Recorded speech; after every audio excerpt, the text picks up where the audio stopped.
France 24, LCP, Public Sénat, présente.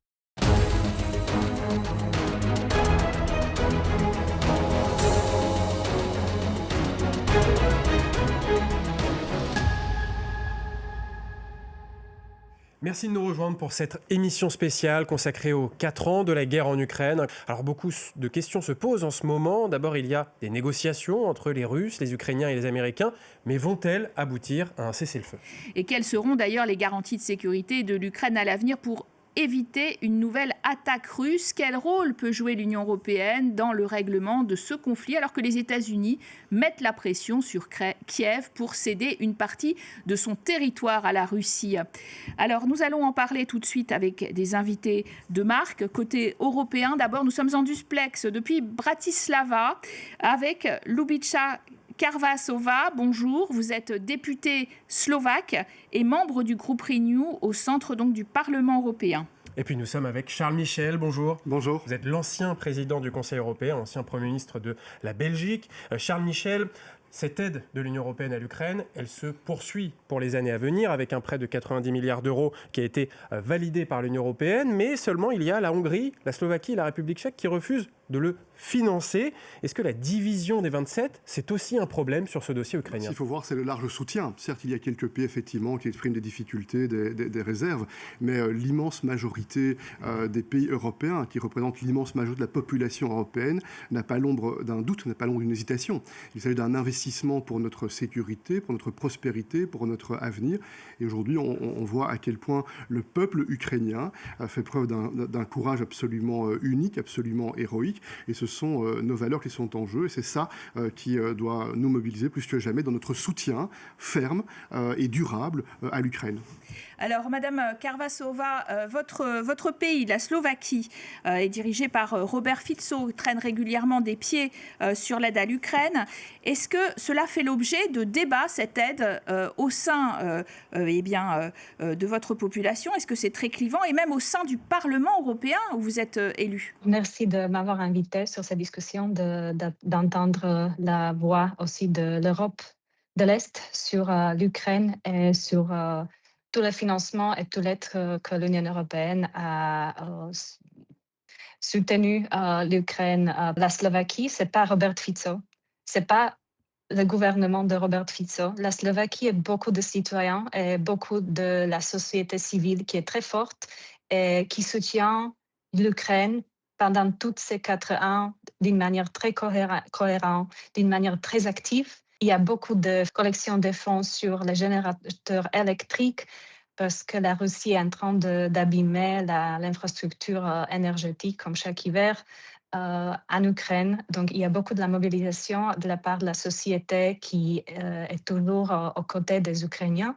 Et ce que je veux aussi dire, c'est la partie que je représente, c'est la Slovaquie progressiste, une partie libérale, comme vous avez dit, au sein de Renew, qui est très pro-européenne, très pro-ukrainienne, et qui aspire à former le gouvernement prochain dans les élections législatives en 2027 pour réaffirmer notre soutien à notre voisin. Charles Michel, il y a un soutien fort de l'Union européenne à l'Ukraine, que ce soit sur le plan de l'opinion publique, des institutions, mais pour l'instant, les Européens sont toujours absents de la table des négociations d'un cessez-le-feu entre Ukrainiens, Russes et Américains. Qu'est-ce que l'Union européenne peut faire pour peser davantage ? Je pense qu'on doit plus avoir confiance dans nos propres capacités.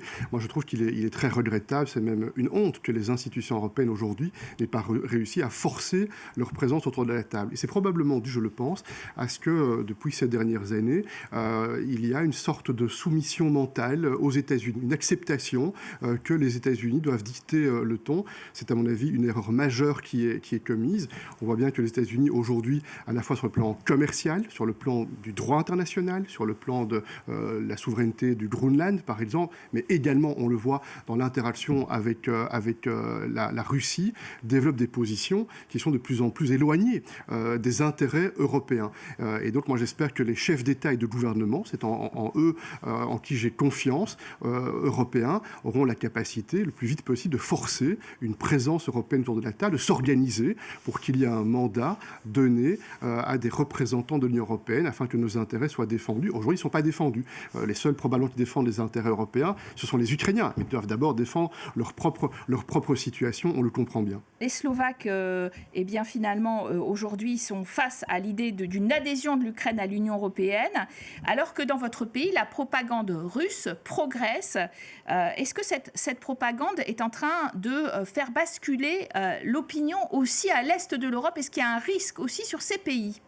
Ça fait des années qu'on est sous influence de la manipulation, de la désinformation, de la pression politique de la part de la Russie en Slovaquie pour exactement créer une image qu'on peut devenir un pont entre l'Ouest et l'Est. C'est ça ce qui est extrêmement populaire aussi parmi les citoyens, d'être neutre, d'être quelqu'un au milieu de ces deux forces, mais on est membre de l'Union européenne et aussi le membre de l'OTAN, ce qui sont les deux garanties extrêmement importantes pour notre pays et très soutenues aussi par les citoyens en Slovaquie. Mais malheureusement, c'est ça l'influence de la Russie et de la guerre hybride qui essaye de vraiment créer des doutes dans la population slovaque qu'on peut avoir un autre destin qui est plus favorable à quelque chose plus proche de la Russie. Ce qui est encore pire, c'est que c'est aussi le gouvernement de Robert Fico qui, en fait, adopte ce type de narratif russe, qui n'hésite pas à vraiment attaquer l'Ukraine.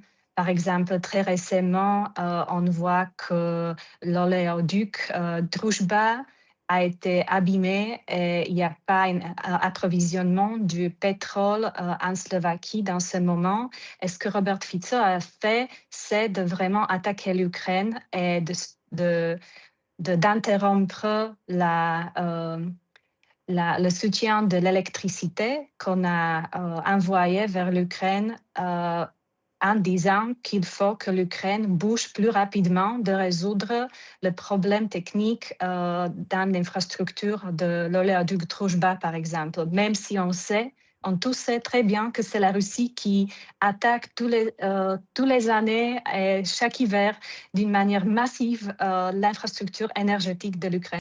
Merci à tous les deux d'avoir participé à cette émission spéciale sur les 4 ans de la guerre en Ukraine, une émission que nous poursuivons. Dans un instant, nous recevons l'ambassadeur d'Ukraine en France. On parlera notamment de la situation sur le terrain en Ukraine et des perspectives de paix. Vladimir Poutine qui veut que l'Ukraine renonce au territoire occupé par les Russes, y compris à la partie restante du Donbass qui est toujours sous contrôle ukrainien.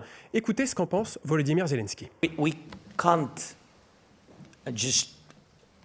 Nous ne pouvons pas simplement nous retirer de notre territoire ou échanger une partie de notre territoire contre une autre. C'est complètement fou, je suis désolé.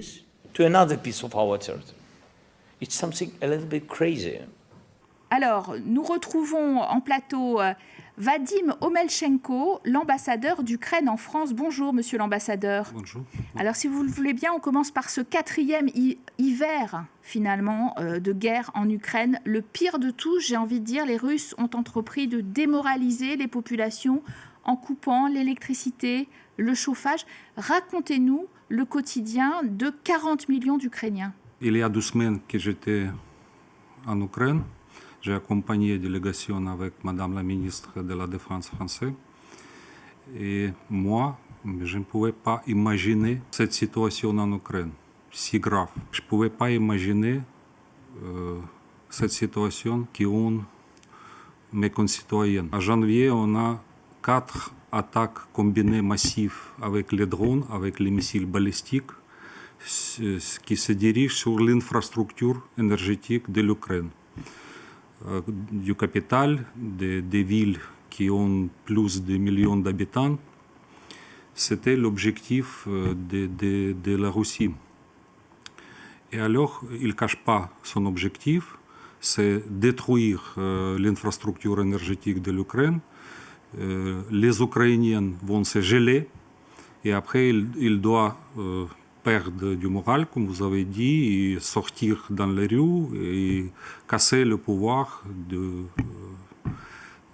actuelle. Voilà. Mais ce n'est pas le cas. Bien sûr, c'est très difficile. Mon peuple, il souffre très fort. Mais en même temps, tout le monde comprend bien qui est coupable de cette situation. Tout le monde reste debout et tout le monde, moral, il est très fort. Alors le paradoxe, c'est que, alors que les bombardements russes continuent sur l'Ukraine, il y a des discussions pour un cessez-le-feu entre Ukrainiens, Russes et Américains, avec cette volonté de la Russie que l'Ukraine abandonne les territoires du Donbass. Est-ce que les Ukrainiens sont prêts à lâcher leur territoire? Je tiens à vous citer mon président d'aujourd'hui. Il a dit que, bien sûr, la paix, c'est notre objectif. On est prêt pour les compromis, mais on n'est prêt pas s'il s'agit des questions de souveraineté et s'il s'agit des questions d'indépendance des pays. Et il a formulé comme ça, mon président a dit qu'on est prêt pour compromis, mais pas pour l'ultimatum. Alors, il y a des discussions, en effet, vous l'avez dit, on l'a dit avec les Russes à Genève. D'abord, est-ce que vous croyez, Vladimir Poutine, de bonne foi, qu'il veut vraiment, lui, de son côté, aboutir à une paix? Moi, je ne crois pas. Et notre équipe de négociation, elle ne croit pas à Poutine. C'est une diversion pour continuer à bombarder? Écoutez, notre objectif, c'est la paix. Et on doit agir, on doit négocier. Et bien sûr, si pas de perspective, on doit parler, on doit se converser. Et quand le président français insiste justement pour parler à Vladimir Poutine, alors que les Européens ne sont pas dans la boucle des négociations, pour les mettre finalement autour de la table, est-ce que vous dites c'est bien, c'est naïf? Qu'est-ce que vous attendez de lui, ce président français? Mais je suis sûr que Monsieur le Président de la République, il fait cette proposition avec l'objectif que l'Europe doit être présente sur la table des négociations. C'est absolument raisonnable. Voilà, c'est pourquoi l'Europe doit agir et doit être présente, parce que son contribution de l'Europe, il est très importante dans ce processus, dans cette guerre. Emmanuel Macron, qui d'ailleurs promet des garanties de sécurité européenne en cas d'accord de cessez-le-feu avec cette coalition des volontaires, plusieurs pays occidentaux qui sont prêts à envoyer des troupes sur le sol ukrainien à l'avenir pour éviter une nouvelle attaque russe. Est-ce que ces garanties européennes, elles seront suffisantes? Mais en même temps, le président Macron, il toujours répète que la première garantie de la sécurité pour l'Ukraine, c'est l'armée ukrainienne. Et c'est aussi la garantie de la sécurité pour l'Europe, l'armée ukrainienne. Alors, premier point, c'est qu'il faut renforcer et armer l'armée ukrainienne. Et si on va dire pour l'idée de coalition de volonté, cette idée du président Macron, il parle de la système de sécurité autonome et stratégique pour l'Europe depuis 2019, me semble. Il parle. Malheureusement, beaucoup de partenaires n'ont pas attendu ce message, mais la situation va commencer à bouger et changer. Et la dernière coalition de volonté qu'on a eue à janvier ici à Paris, c'était absolument autre chose. Alors Bruxelles qui veut ouvrir rapidement des chapitres de négociation, d'adhésion, c'est ce qu'a dit Antonio Costa cette semaine, qui permettrait à l'Ukraine d'entrer dans le club européen. Les Américains ont même avancé une date, pourtant ce n'est pas à eux de le faire, normalement 2027. Vous ne niez pas, monsieur l'ambassadeur, qu'il y a des problèmes, évidemment d'état de droit, de corruption dans votre pays qui est en pleine guerre en plus. Est-ce que vous espérez quand même une adhésion express à l'Union européenne? Mais écoutez, est-ce que vous pouvez me dire un pays européen qui n'a pas ce problème? Mais pour moi, c'est plus important, c'est la lutte contre la corruption. Parce que cette corruption, elle existe toujours et pendant la guerre aussi, malheureusement. Malgré la guerre, notre Parlement a pris centaines de lois pour cette adhésion et l'Ukraine a rempli toutes les conditions pour cette étape-là, pour cette adhésion. Et bien sûr, c'est notre objectif et notre espérance. Et c'est aussi la garantie de la sécurité pour l'Ukraine. Est-ce que vous pensez que Vladimir Poutine veut vraiment cette paix juste? Quel est son objectif selon vous? Continuer la guerre, c'est une question vitale pour lui, parce que sinon, il va tomber tout de suite. Avec une situation économique qui est dégradée très sérieux en Russie, avec l'armée des assassins qui peut rentrer en Russie, c'est la guerre civile qui peut commencer en Russie. Et alors, c'est pourquoi Poutine, pour lui, continuer cette guerre, c'est vital. Qu'est-ce que vous attendez justement en 2026 du côté européen, qui sont vos alliés, vous soutiennent, on l'a vu, mais qu'est-ce qu'ils peuvent faire de plus encore cette année? L'Europe, elle fait beaucoup déjà. Et je profite de cette occasion pour remercier tous les pays, tous les leaders et tous les peuples européens pour soutien et pour solidarité. Et le peuple français, première chose. Il faut continuer, il ne faut pas affaiblir. Continuer cette aide européenne. Voilà. C'est votre message? Oui. Et on finira sur ces mots. Merci beaucoup, Monsieur l'ambassadeur, d'avoir été notre invité pour cette émission spéciale consacrée aux 4 ans de la guerre en Ukraine.